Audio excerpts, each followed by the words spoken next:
Joey Reese and Pickle and Boot Shop. Then ready to record. Oh, there it goes. Yep.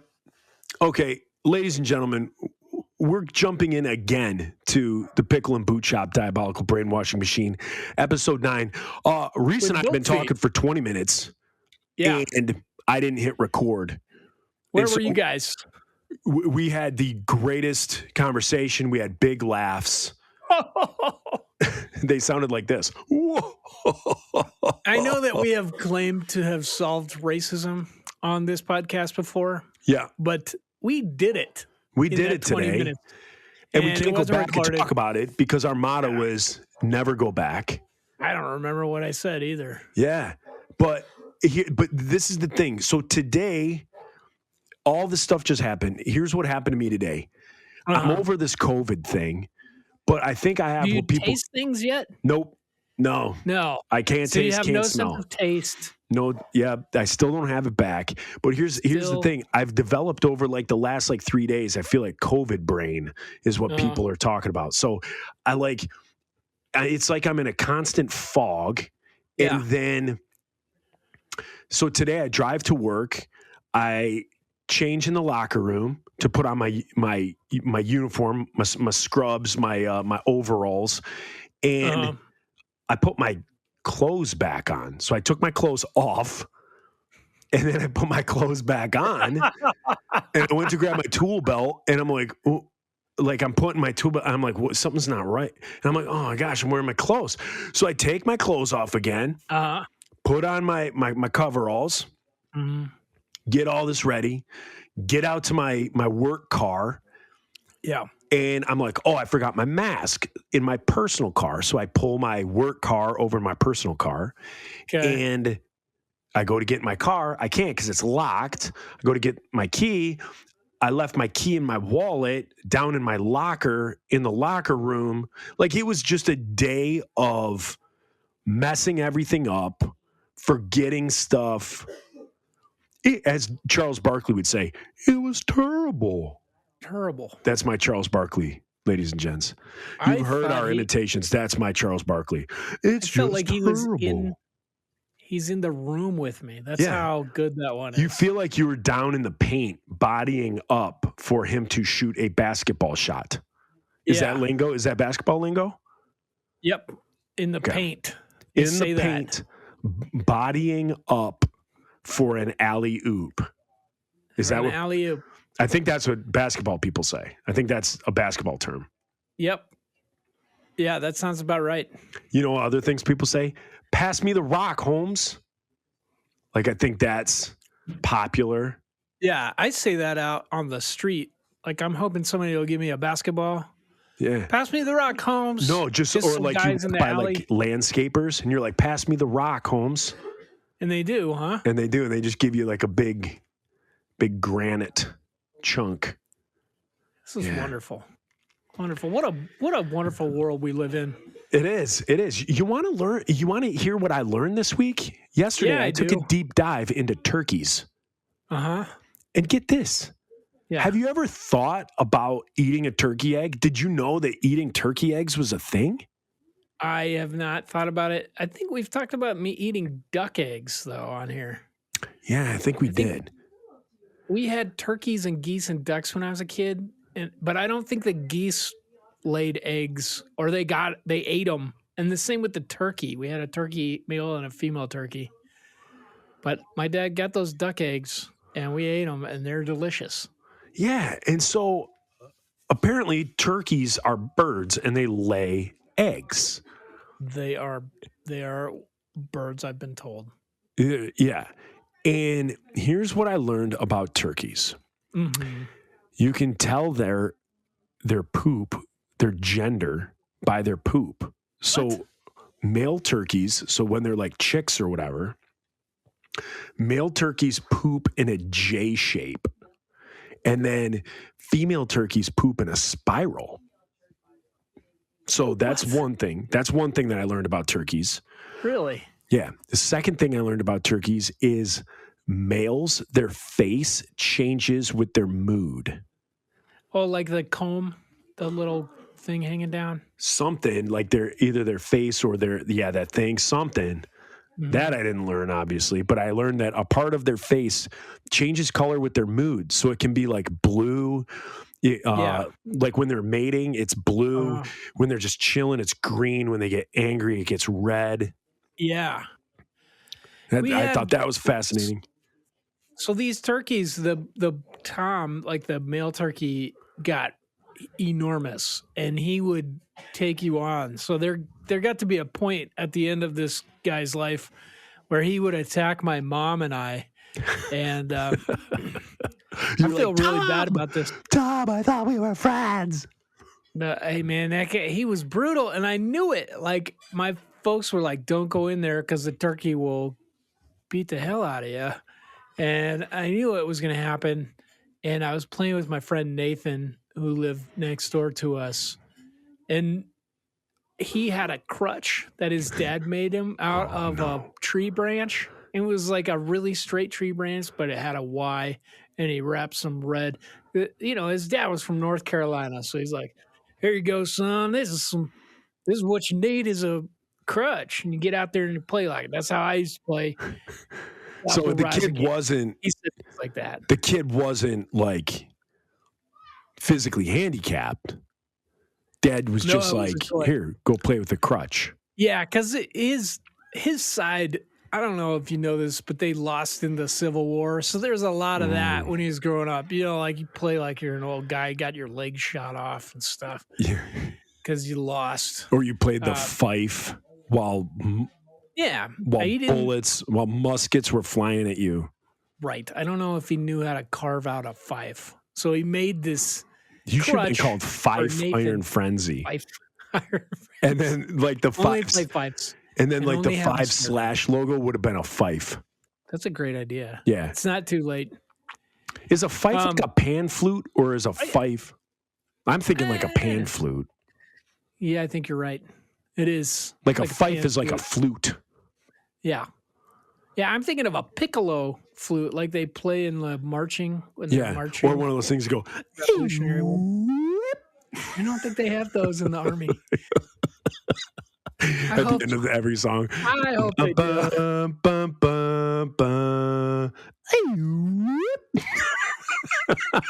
We need it.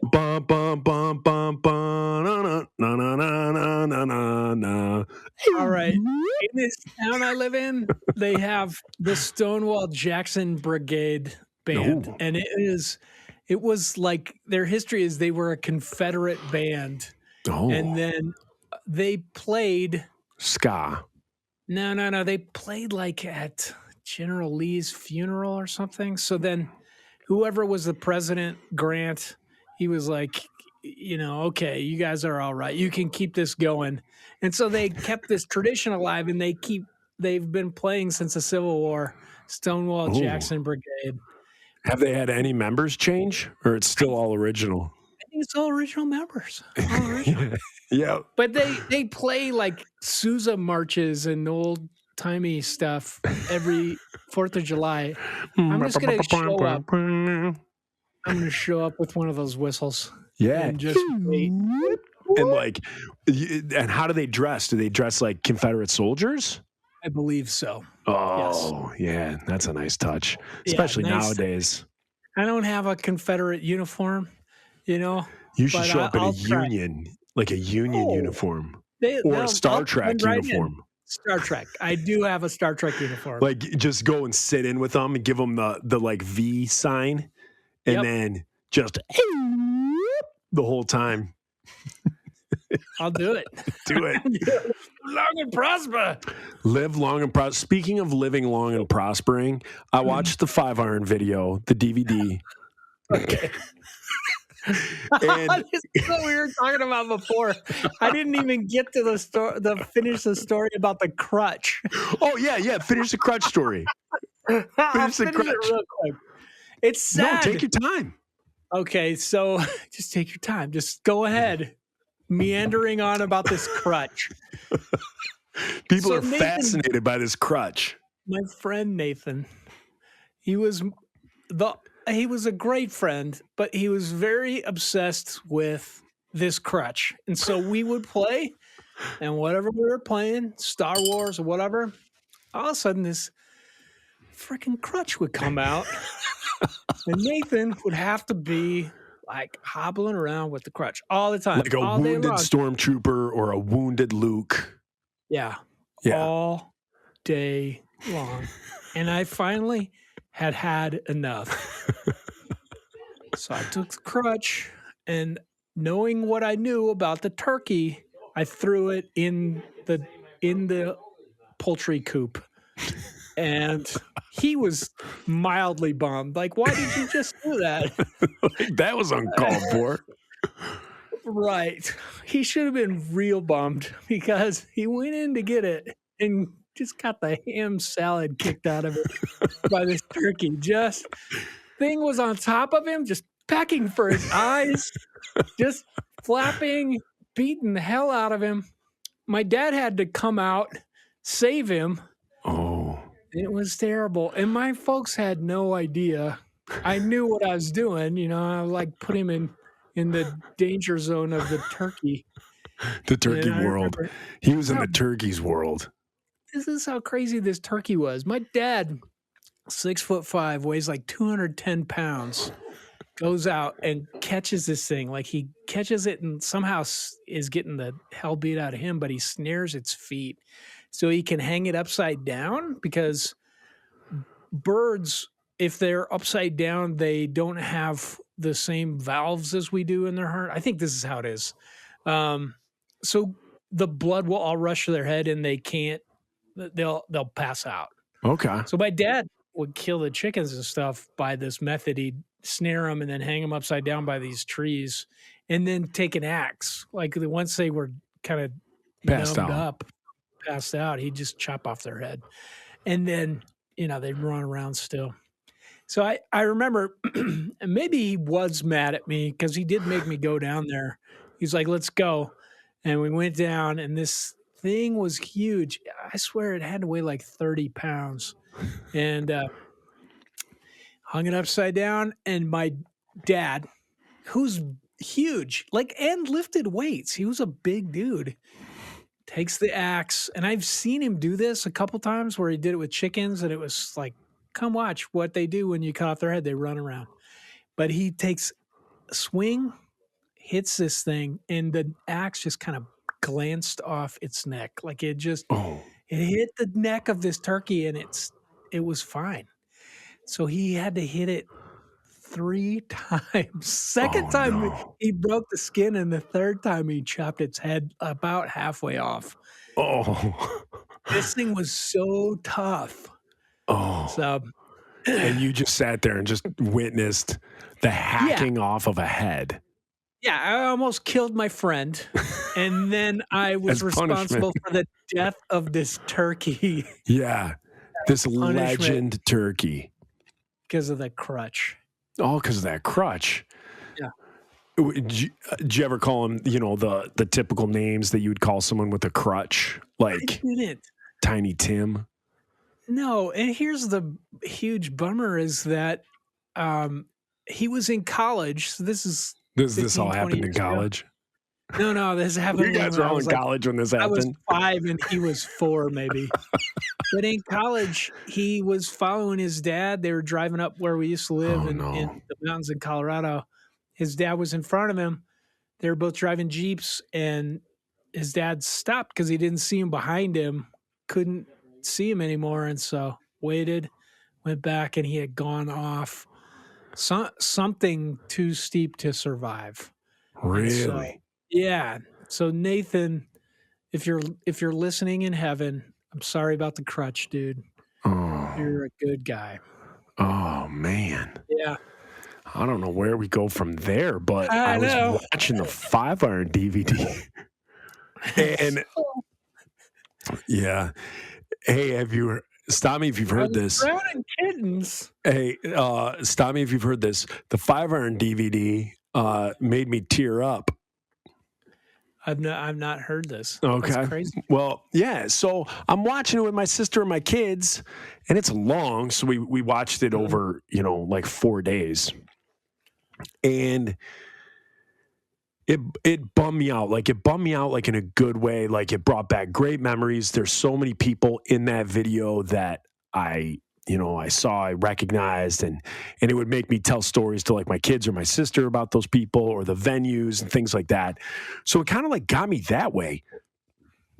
And it, like, made me sad, but, like, made me, like, kind of like that reminiscent sad, kind of where you're not sad, but you're sad.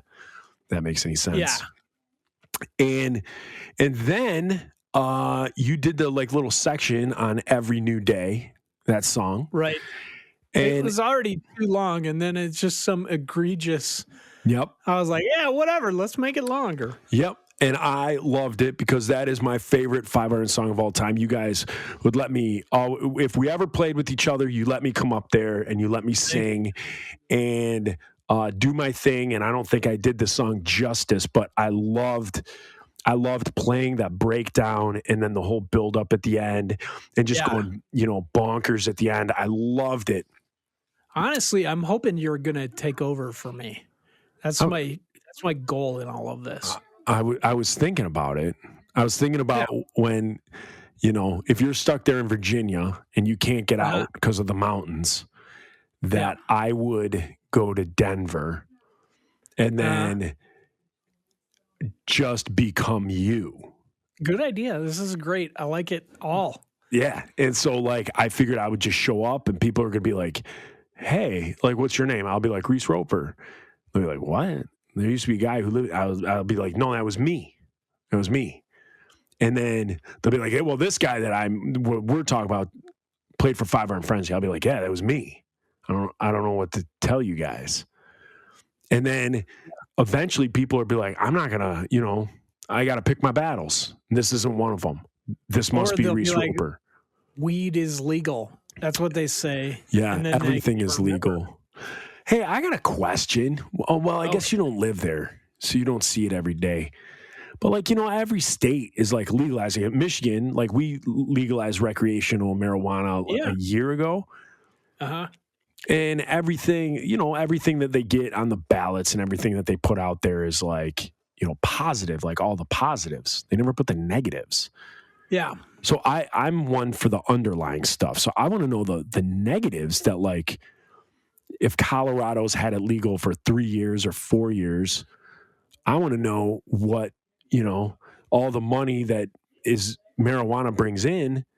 Like, I want to know, where that's being spent. And I would also think that money with that is, like, I'm guessing there's more people going to rehab. There's more people becoming addicts. I mean, I guess you would say. So, like, that's kind of what I'm interested in is, where is my state going to be in 3 years? We should look it up. As far as I know, as a medical professional, is that there's nothing chemically addictive about it, but behaviorally it could be. Correct.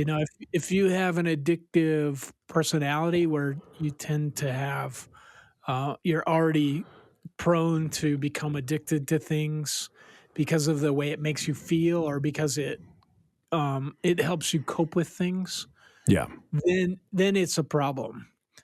But I don't know. I would like to see statistically what has happened, like with that. How much? Because alcohol has been legal since prohibition was ended, and we're pretty we're pretty aware of the social problems that alcohol causes. Right. Like we don't usually refer to it as a drug because that hurts, the people. Sales. It hurts sales. We don't want to do that. We don't want to stop the flow of Don Quixote into my gullet.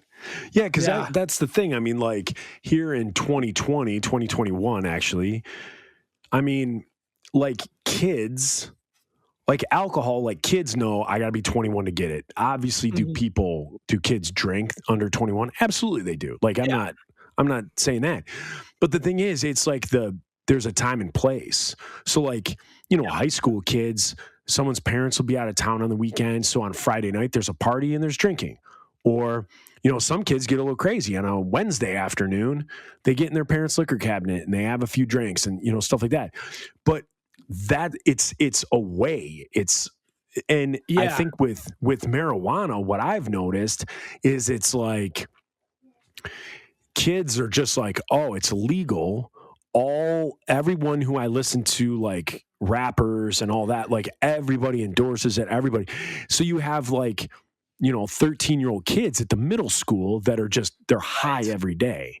They're bringing it to school. They're doing it at school. They're doing all that stuff. Whereas like maybe once or twice a year, like when I was in high school, or even, now, like listening to my kids talk about it, like kids aren't coming to school drunk. Or like when I was in school, it'd be like, hey, did you hear so-and-so came back from lunch drunk?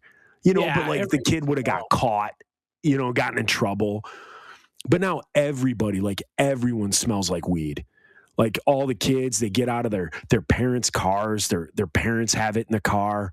Everybody smells. Oh yeah. Everybody smells like weed. Kids are getting dropped off in the morning. Grandpa's driving. Grandma's, got a joint fired up in the passenger seat. Yeah. And so that like the kids are reeking like weed. They got, vape that has, THC juice in it. So like kids like are just in the school, like firing it down. And so like that's what's weird to me was that like alcohol was always this thing, in high school that my friends did. I never did it. I didn't drink till I was 30. I was 30 when I had my first drink. And so not doing it, again, I knew that my friends were doing it, but they didn't do it at school. And that's what's crazy is now that like that weed is legal, it almost seems like everyone's like it's candy. It's just everywhere. And I wonder, it's though, a bummer if to that me. will go away or get worse. If it's just because it's New, like it's a new thing. Yeah. Yeah. I do think that people need to be, I guess, more responsible with it. I think people need to be more afraid that it's going to be taken away. I mean, the arguments for it, I think, are pretty good. That it's socially, it's better for you than alcohol. People don't smoke weed and beat up their family, Right. and Yeah. if you're I agree. drive on it, which you shouldn't, but if you are, you're just going to go really slow. You shouldn't. I mean, nobody should be driving intoxicated. Yeah. But people drive drunk all the time, and you hear about it so much that it's not even in the news anymore. It's just somebody else got hit by a drunk driver. You hear about it if it's like a family of 4. Yeah. But it happens all the time. So, I mean, I think in that aspect, it's definitely the lesser of two evils. But how do you get people to be responsible about it? Don't smoke around your kids or in the car. Right. And so like I don't know about like Virginia or Colorado. I'm sure it's the same, but they kind of put the same rules as they do like with alcohol. So you got to be 21 or you can be 18. No. Between 18 and 21, you got to be 21. So, but you can have your medical card if you're younger than 21, but over the age of 21, recreational, it's fine. Yeah. Okay. And so, but everything else is like alcohol rules. So like you can't go into a park. You can't walk down the street with like an open beer. Like there's just like those types of things.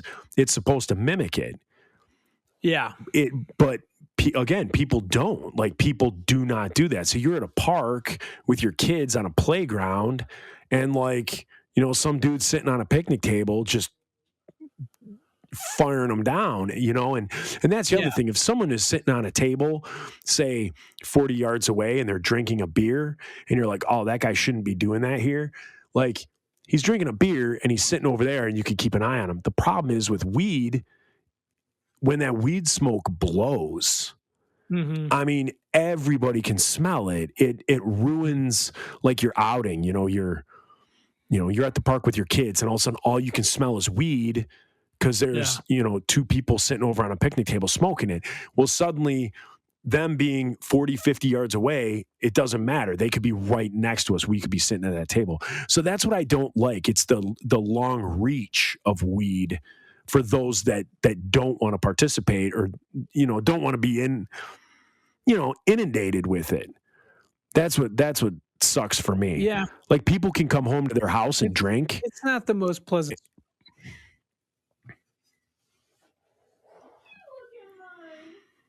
Yeah. What's up? You still there? Are we delayed? Yeah, I'm here. Are we delayed? What's going on? Oh, did it? I think so. I'm here now. Oh boy. Ave Maria. I can't. It didn't. See, your sound is matching up with your mouth. Am I delayed though? Okay, that's good. No, you're fine now. Okay. All right. Everything's fine. Yeah. So anyway, I guess great. that's our weed talk. Okay, that's our weed talk. It just drives me nuts that it's longer reach. And like, if your neighbor comes home and he wants to go into his house and he wants to have drinks and watch Band of Brothers, he can do it, and it doesn't affect me.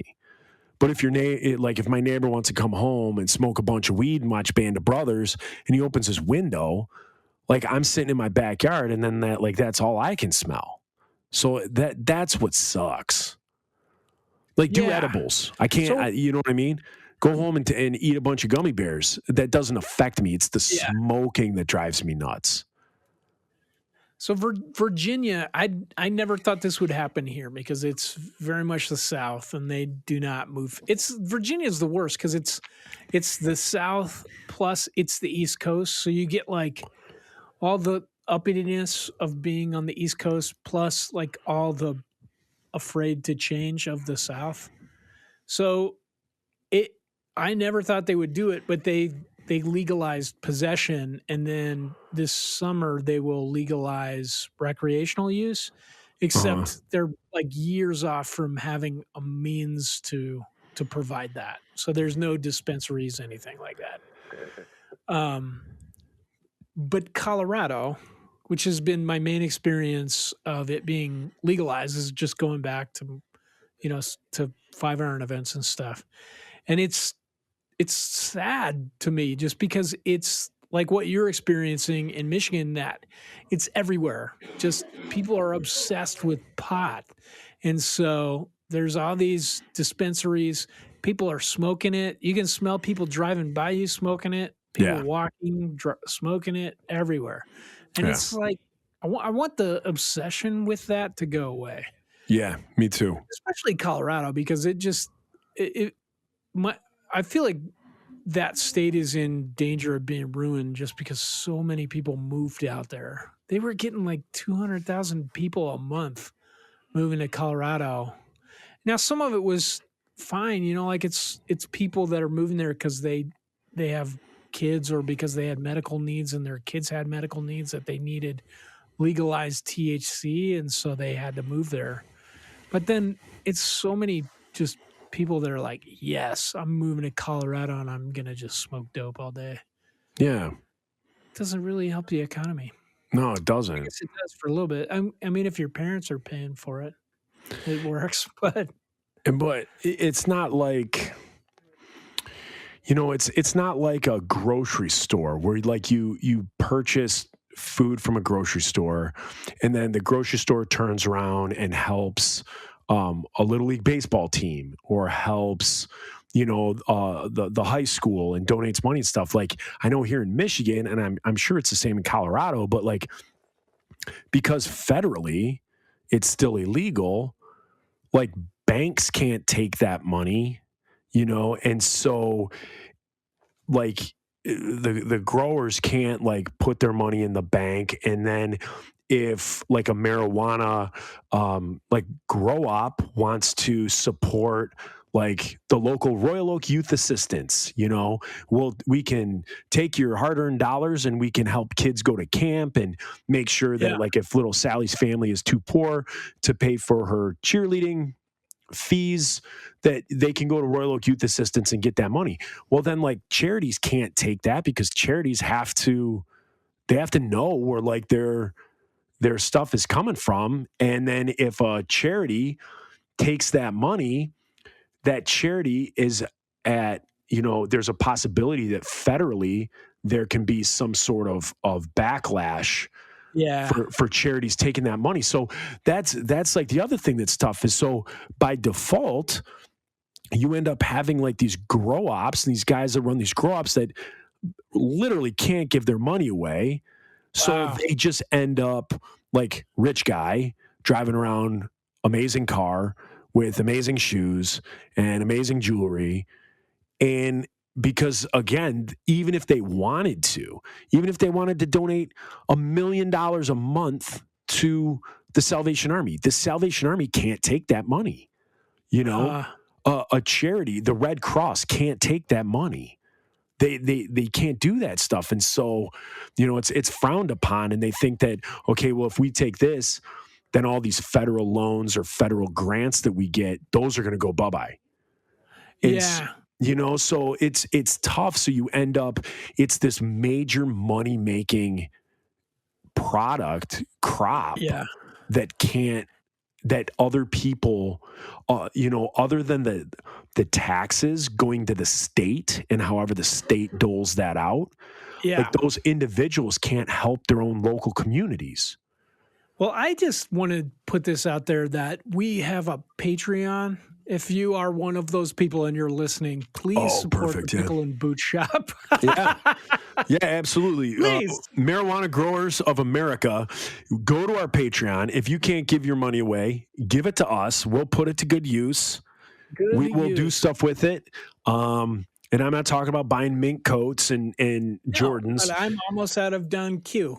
Yeah, we'll buy booze with it, and then we will support local baseball teams. I mean, what kid doesn't want to play hockey for Joe and Reese's Pickle and Boot Shop diabolical brainwashing machine? Zero kids. Yeah. All the kids they're like... they want that jersey. I do want to be a pitcher for the Yankees, but what really would do it for me is playing for Joe and Reese's Pickle and Boot Shop. Yeah. If we had a skateboarding or a snowboarding team, or we had a phone book ripping, a Christian bodybuilding team that we could sponsor. And then the marijuana growers could basically launder, but legally launder. They could support us, and then we could in turn take that money and give it to charities. And it's coming from the Pickle and Boot Shop. Yes. America, Joe and Reese, we are here. We are here for you. We're here to go through the loopholes and get that marijuana money into the churches and charities' pockets. Yeah. Let's do it. Please. And this is how Satanism gets destroyed. Yeah. Basically, as we've said before on this podcast, or Diabolical Brainwashing Machine, this is one of our main goals, besides hanging out and drinking booze and talking about being in a Christian ska band, what that has been like. Yeah. We want to take down Satanism by 2022. Yeah. By 2022, there will be no more. No more. Yeah. That is our goal. And Mephistopheles will be an Amish band. Yeah. I mean, we don't want to stop Mephistopheles. We just want them to stop espousing Satanism and start churning some frickin' butter. And making an Adirondack chair. Yeah. I'm working on myself. Yeah. At the same time. With that same effort, we are going to take down Satanism. Yeah. Yeah. We're coming for you, devil. So we're on the Rock Candy Podcast Network, and we were told when we joined the Rock Candy Podcast Network, hey, just so you know, there's a satanic podcast on our network. And are you guys okay with that? And of course, Joe and I just opened our hearts to that. We want to know who we have to aim our podcast at to defeat Satanism. Yep. And so we're doing that just one episode at a time. One episode at a time. We Yeah. thought we would start by giving coworkers medical history away, and we got called into HR for that. And We so did. then, so then we decided, let's go full Not throttle. a good idea. Yeah, let's go full throttle on abolishing Satanism.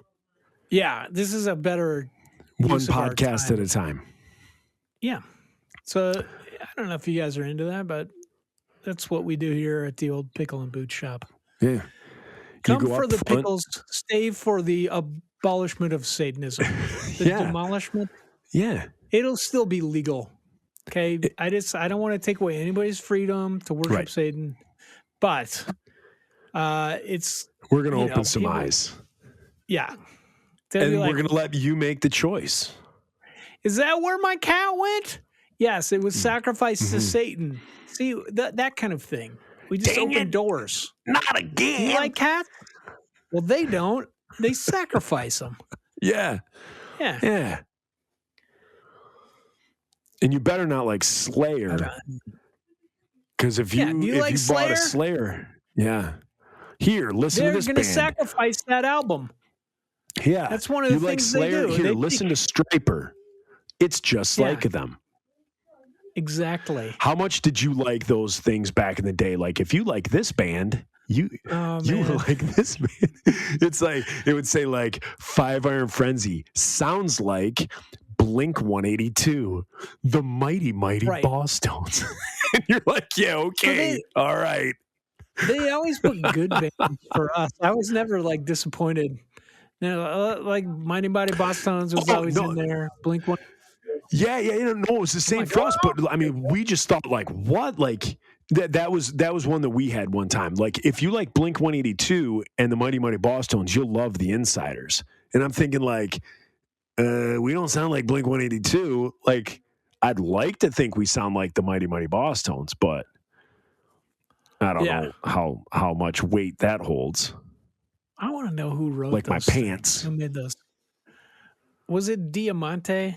Was that the distributor? That sounds about I right. think Yeah. did Yeah. it.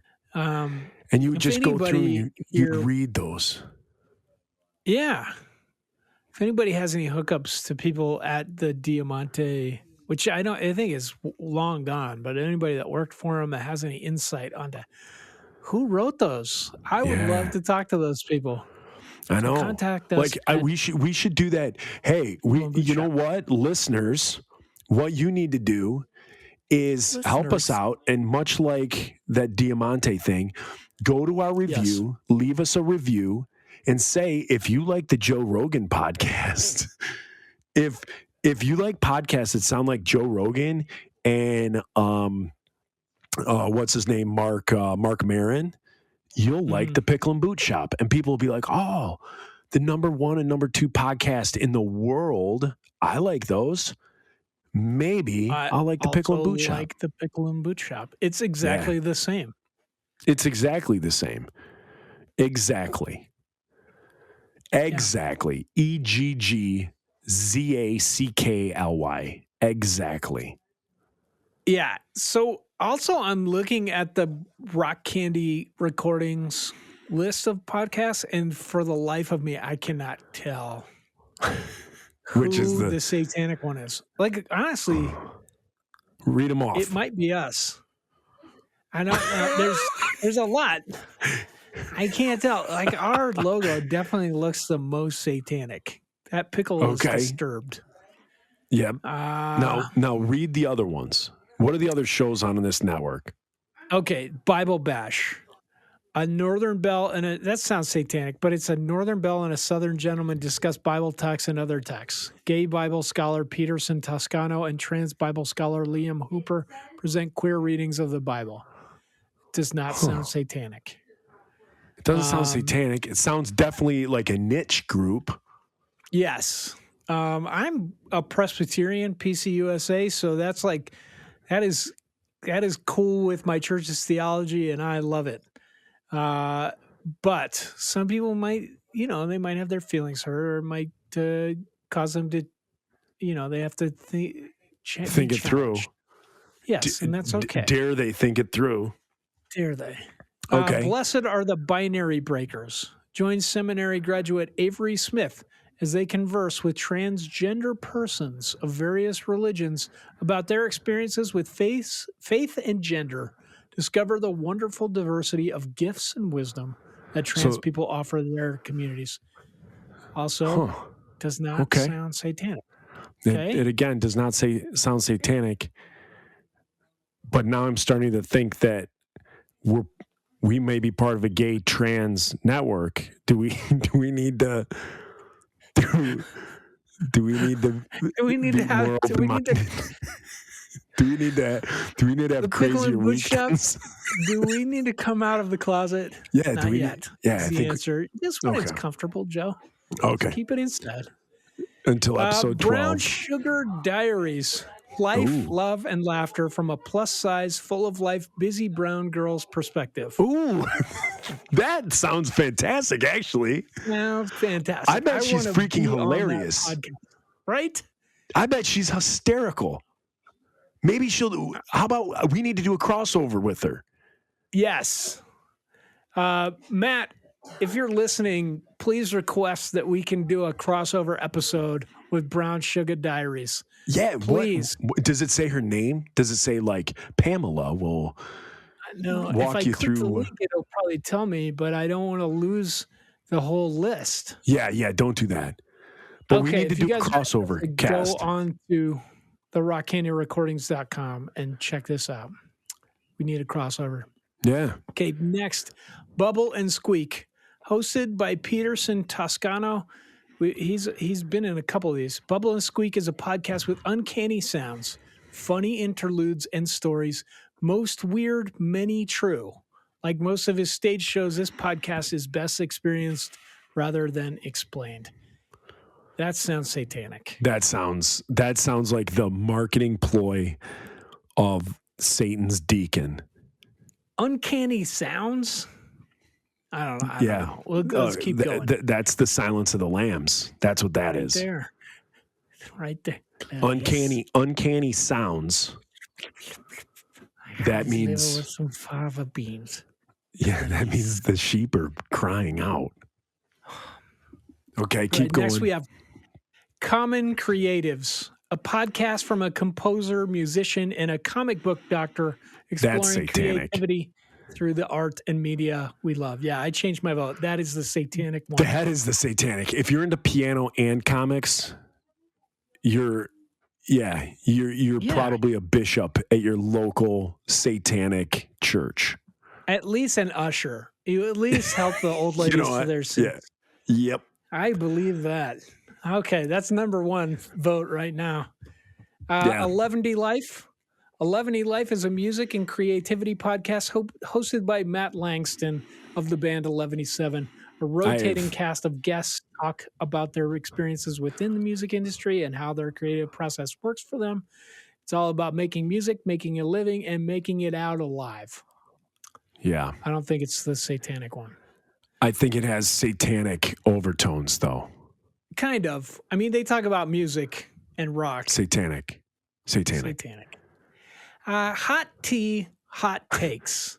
Okay. Two music nerds, Aaron and Evangeline, sip tea and talk about what's hot in the music world. Now you get to listen in. From opera to Ariana Grande, hymns to hip hop. We love music in all its forms, and we're ready to spill the tea. Join us. Oh, we may have to do a crossover with them too. We need to do like a crossover month. That's a great idea. We need to do like all of September or something. We'll be like crossover. And this might help because we'll just be like, you guys like to spill tea, right? Have you ever spilled the blood of innocent children? Just slip that in. Just slip it right in. Just a little. Yep. Whoop, with the whistle. There you go. Yep. Thank you. Yep. I got it. All right. Magnified Pod, Hosts Andrew and John both grew up in an evangelical Christian world and survived to tell the story. Our favorite band as teenagers was MXPX. Satanic. And on season 1, we went deep on the band, talking through each album track by track. In our second season, we did the same with Five Iron Frenzy. I've never heard of them. Now we're tackling different genres, season by season. Total satanic. All right. And then the Pickle and Boot Shop. Because if you spell MXPX and 5 Iron backwards, it spells Satanism. Yeah, it does. I don't know if you guys knew that. We didn't plan it that way. It's totally a palindrome. Happens. 5 Iron Frenzy is a palindrome. Like you read it and it says 5 Iron Frenzy, and then you read it backwards and it says Satanism. That's what a palindrome is. Like that race is what car. A palindrome is. Backwards, it says race car backwards says Satanism. Yes, and that's a palindrome. Last one, Sacred Tension. Sacred Tension is the podcast about the spiritual discipline of asking questions. Every week, host Stephen Long covers a different topic, ranging from Satanism to Marxism to surviving a cult. Nope. Exploring Christianity as an LGBT person. Nope. No. I don't think that's it. So our vote right now is Common Creatives. Mm-hmm. Right? Yep. Then Bubble and Squeak. And then I think Pickle and Boot Shop is probably the third that I have for the most satanic.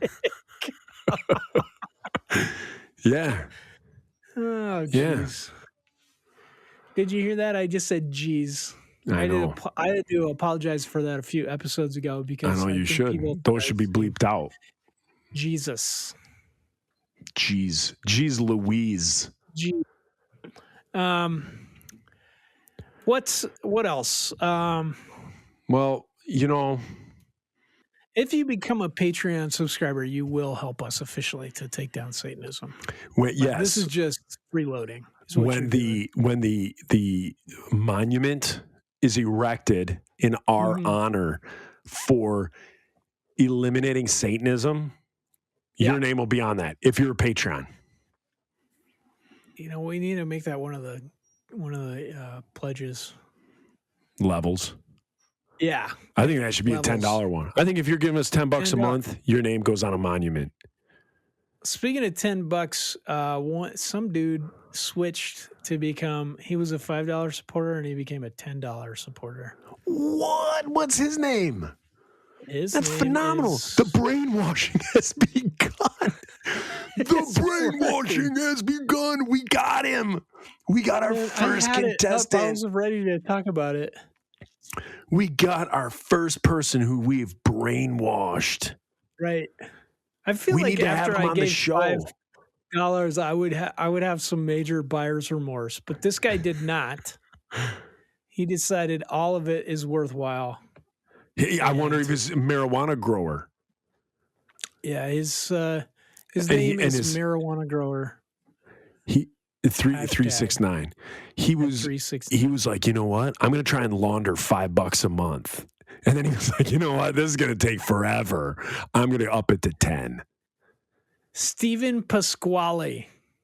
Ooh, a nice Irish name there. A good Irish kid. I bet he's got red hair and green eyes. Someday I'll learn how to say your name. Well, Stephen Pasquale. Very cool. Thank you, sir. Stephen Pasquale. Yeah, as you listen to the diabolical brainwashing machine, you're getting sleepy. And you're going to reach deep down into those pockets. Deep down. And next month, you're going to up it to the 20. Thank you. Yes. Thank you, Stephen Pasquale. So, Hey, we talked about it when we forgot to record, but we were talking about the FIF DVD, and I want to hear about the Bowel Witch Project from your perspective. Oh, yeah. So I see on there that the 5 Iron DVD has a short films section. The short film I clicked on was one that I was familiar with in thought. And it was the Bowel Witch Project. And so I remember 1999, like the Blair Witch came out, and we left for tour with you guys. And so Insiders and 5-Iron went out on, I believe it was the Holy Roller Tour, because Yep. I thought my first wife, I thought she only went out on one tour with us, and I think it was that one. And so while we were out there, in Andy, New York, Fishkill. yeah, yep. Yeah. So Andy, he decided to make his directorial debut by writing and producing the Bowel Witch Project. And this was a very creative project, whereas three campers, me, myself, and our tour bus driver named Jaybird. Wait, I think I said me, myself, and Jaybird. My first wife, her name was Leslie. Well, it still is Leslie. Myself and Jaybird. And we are trapped out in the woods. We get lost in the woods, and we are stalked by the Bowel Witch. The Bowel Witch was a phenomenal, very deep character that was thought of by Andy Verdecchio. And basically what happens is the Bowel Witch bends you over a tree stump, and then with a bowling ball like grip, basically puts like your thumb in your butthole, or puts their thumb in your butthole, and then your other two fingers, that would be the other part of that bowling ball grip, goes somewhere in the taint region, and then it's squeezed and pulled continuously. And so this was very highbrow entertainment in 1999. And what I understand is that Andy, as a director, decided we're not going to have stunt people do this, and I really am going to reach up there and grab you. Yes, it was you experienced it. He wanted to get your reaction on film. All the acting, like you said, no stunt doubles. Everything there is real. At one point, my wife at the time, Leslie, at one point she is discussing how the Bowel Witch gets its victims, and it is on video. She sexually assaults Jaybird by putting that hand and doing that to him. Statute of limitations is surpassed. Jaybird never formally filed charges. He was just he acted. He did his job. He was an actor. Yeah. And, I think in New York, the statute of limitations is 36 minutes. They have a lot of crime there. I think you're about right. And then the climax of the film is me getting assaulted by the Bowel Witch, which was played by Andy. You never see his face, but he got in there good. Yeah. He got me good. I think my appendix was tickled because he got in there. He's good at it. It was special. It was like we shared a moment. If he didn't wash his hands after, he should have, because he got in there. He honed his craft. I remember. So we in 5-Iron somehow came up. So when we first started, we'd hang out, and I don't know if you remember this, you'd start hanging out with other bands, and at least half of the other bands were on Tooth and Nail in the whole, in all of the Christian alternative scene. And for some reason, all the Tooth and Nail bands would slap your butt. Ooh. So we started calling it the Tooth and Nail handshake. And it just morphed from there into sometimes you'd grab each other's butt. And we also had this game in 5-Iron Frenzy called Don't Tap the Tip, which involved walking up to somebody and flicking them with the backside of your hand in the penis or in the nuts. just a little bit. Like the key, Yeah. the goal was not to hurt somebody, but to make them like double over, like you had Yeah. hit them in the junk. Yeah. Just But flick the tip. sometimes you would, and it would cause an all-out war. And I had just a genetic advantage on everybody in this, and that my arms naturally hung 7 inches longer than everyone else's.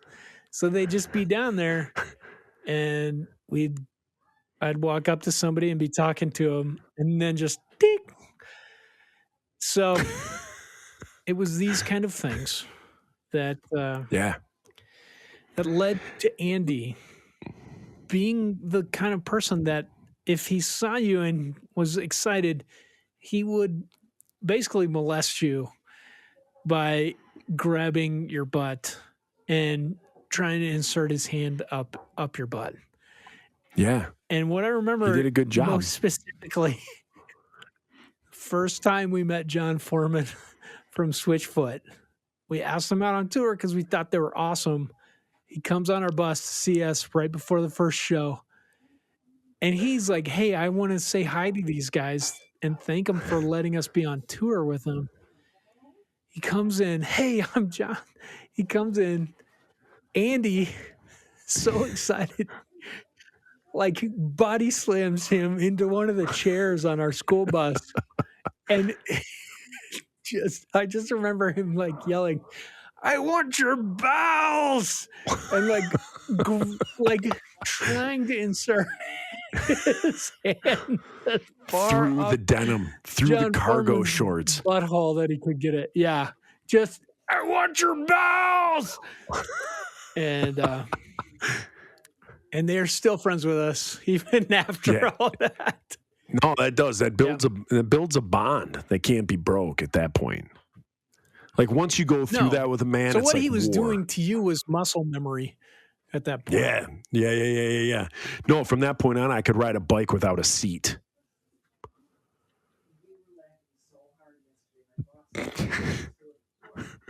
What just happened? What just happened? Oh no, are you there? Yeah, I don't know. It got I'm here. glitchy. It still records did. though when it's doing this. Yeah, So I try it's and just weird. So shut you got to up. kind of line it up. Well, ladies and gentlemen, this is, I don't know whether we're going to put this whole thing on the Patreon, or this is the normal and then the next one. So we'll figure it out later. But this is the end of some segment. And what do you want this one to be? Do you want this to be paid, or do you want this one to be? The molestation. Let's make that paid. Yeah, We can this talk will be about the Bell paid. Witch project on the paid. Okay. All right, you guys. So we have come to the end of the Patreon. You guys, again, we thank you so much for supporting us with your dollars. Stephen Pasquale, we thank you for going from a $5 to a $10. It is absolutely cool, man. amazing, you guys, that you want to support us and help us out. And again, we're trying not to make it so these dollars go towards new mink coats, but we're trying to get our equipment better. We're trying to get, trying to do whatever we can in the tiers, buying shirts and doing whatever. We're going to try and do our best to be able to give back. And so, and if any of you guys are marijuana growers, feel free to donate those marijuana bucks to us. Reese, you got anything? Yes. We'll take it. Yeah. Are we talking to the Patreons or to the Yes, regular we're talking people? to Patreons here. Oh, The okay. subscribers. That's it. No, man. So it was mentioned that we should have a call-in line like they have on Magnified Pod. Maybe. I maybe can set up like a Google Voice. I don't know how to do this, but I'll try. Yeah. I know we also talked about doing like a Facebook Live event, like maybe every 2 weeks. Like Reese would do a Facebook Live on the Pickle and Boot podcast Facebook page.